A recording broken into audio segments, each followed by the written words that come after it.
महान विचारक, उपराष्ट्रपति और द्वितीय राष्ट्रपति, उनको हार्दिक अपने मन से दिल से हार्दिक शुभकामनाएं को प्रणाम करती हूँ।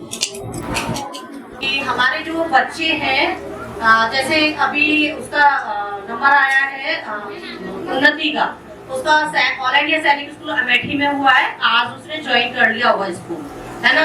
अभी आज मुझे भूमिका जो बच्ची थी उसके पेरेंट्स का फोन आया सुबह। इतना अच्छा दिन है, आज टीचर डे भी है, ऊपर से पेरेंट्स का भी फोन आया कि थैंक यू मैम, आप लोगों की वजह से, मतलब आपके टीचर ने इतनी मेहनत की और हमारी बच्ची का भी हिमाचल सैनिक स्कूल में मतलब एडमिशन के लिए बुलाया है।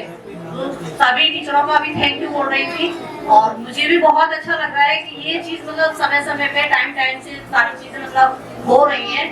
बहुत मतलब अच्छा है हम लोगों के लिए, बच्चों के लिए, और पेरेंट्स मतलब अपना मतलब वो आभार जता रहे टीचरों का, इसके लिए थैंक यू। और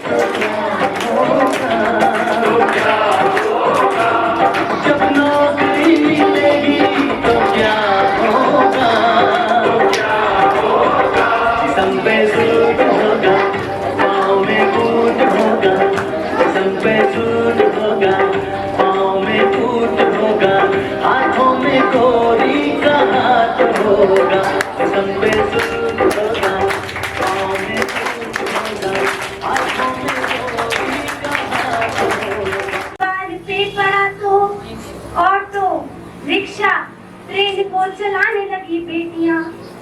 साहस के साथ अंतरिक्ष तक भेज डाला, सुना वायुयान भी उड़ाने लगी बेटियां, सुना वायुयान भी उड़ाने लगी बेटियां। और कितने उदाहरण ढूंढ कर लाऊं, हर क्षेत्र शक्ति आजमाने लगी बेटियां, हर क्षेत्र शक्ति आजमाने लगी बेटियां। वीर की शहादत पे अर्थी को कान देके अब शमशान तक जाने लगी बेटियां, अब शमशान तक जाने लगी बेटियां।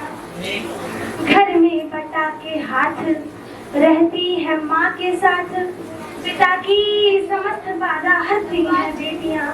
कटुआ के बोलने से पूर्व सोचती है खूब, मन में सहमती है डरती है बेटियां। बेटे हो उदंड भले आपका दुखा दे दिल, कष्ट सह के भी धैर्य धरती है बेटियां, कष्ट सह के भी धैर्य धरती है बेटियां। प्रश्न ये जो रंजील सबके लिए है आज, मृत्यु प्रति कोख में क्यों मरती है बेटियां, मृत्यु प्रति कोख में क्यों मरती है बेटियां। आज से कुछ प्रश्न आपके सामने रखने जा रही हूँ। आज हम लोग दिनांक 5 सितंबर 2024 को जो शिक्षक दिवस मना रहे हैं, वो आदरणीय डॉक्टर सर्वपल्ली राधाकृष्णन जी के जन्मदिन के उपलक्ष्य पर हम लोग सब एकत्रित हुए विद्यालय के, तो सभी सम्मानित शिक्षक शिक्षिकाओं, प्यारे छात्र छात्राओं, ये छोटे छोटे जो कार्यक्रम हम करते हैं, जिसका बड़ा उद्देश्य होता है, कार्यक्रम छोटा हो या बड़ा हो, उसका उद्देश्य होता है, चाहे वो 1 घंटे का कार्यक्रम हो तो 2 घंटे का हो। जो आज कार्यक्रम है, इसका विशेष उद्देश्य है डॉक्टर सर्वपल्ली राधाकृष्णन जी, जो भारत के प्रथम उपराष्ट्रपति रहे, स्वतंत्र भारत के प्रथम उपराष्ट्रपति डॉक्टर सर्वपल्ली राधाकृष्णन, स्वतंत्र भारत के द्वितीय राष्ट्रपति आदरणीय सर्वपल्ली राधाकृष्णन जी, और अंग्रेजों द्वारा तमाम सम्मानित पदवियों से विभूषित आदरणीय सर्वपल्ली राधाकृष्णन,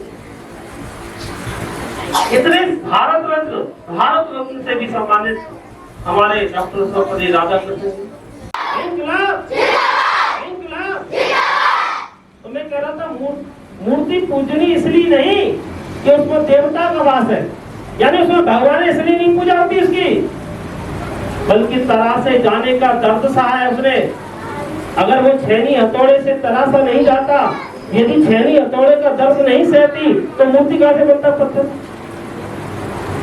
तो छेनी हथौड़े का दर्द सहता है तब वो मूर्ति बनती है।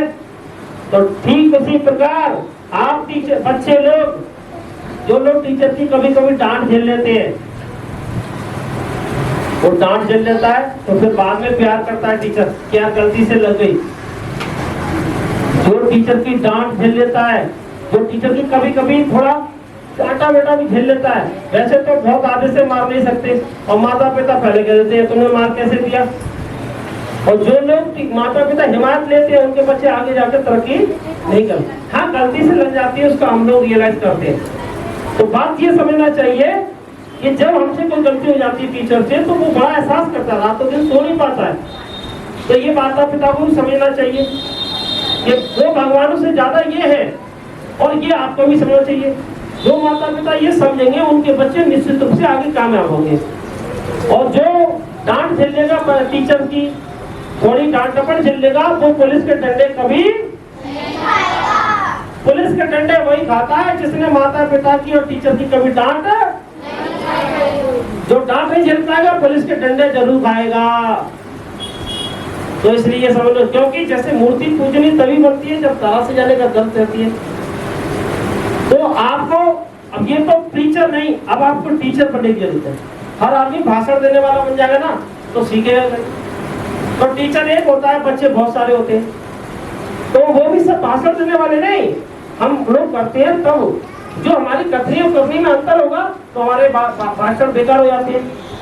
तो इसलिए टीचर नहीं, उपदेशक नहीं चाहिए, टीचर चाहिए देश को। अब किसकी जरूरत है? टीचर की देश को। भाषण वालों की तो जरूरत नहीं है, नेताओं जैसे भाषण दे नहीं, हमें टीचर की जरूरत है। हमें माइथोलॉजी नहीं चाहिए, गलत सलत परंपराएं नहीं चाहिए कि साहब यहाँ पे वो चढ़ा दो, यहाँ वो कर दो, वहाँ चले जाओ। ये सब गलत परंपरा बनाई कि वो ऐसा कर दो, वो जूता डाल दो उस पे तो मकान नहीं चटकेगा, या वो हवा लगा दो मुखौटा। ये गलत परंपरा है। आपको ज्ञान और विज्ञान से भरपूर होना पड़ेगा। हमारा देश कहाँ तरक्की कर रहा है? आप देखिए विदेशों में, जापान हमसे बहुत आगे है। क्यों? क्योंकि वहाँ पहला पीरियड पता किसका होता है? पहला पीरियड किसका होता है? पहला पीरियड वहाँ साफ सफाई का होता है, बच्चों से साफ सफाई। अब यहाँ के सरकारी स्कूलों, प्राइवेट स्कूलों में इतनी गंदगी होती है, सफाई करोगे तो बच्चा बेकार हो जाएगा।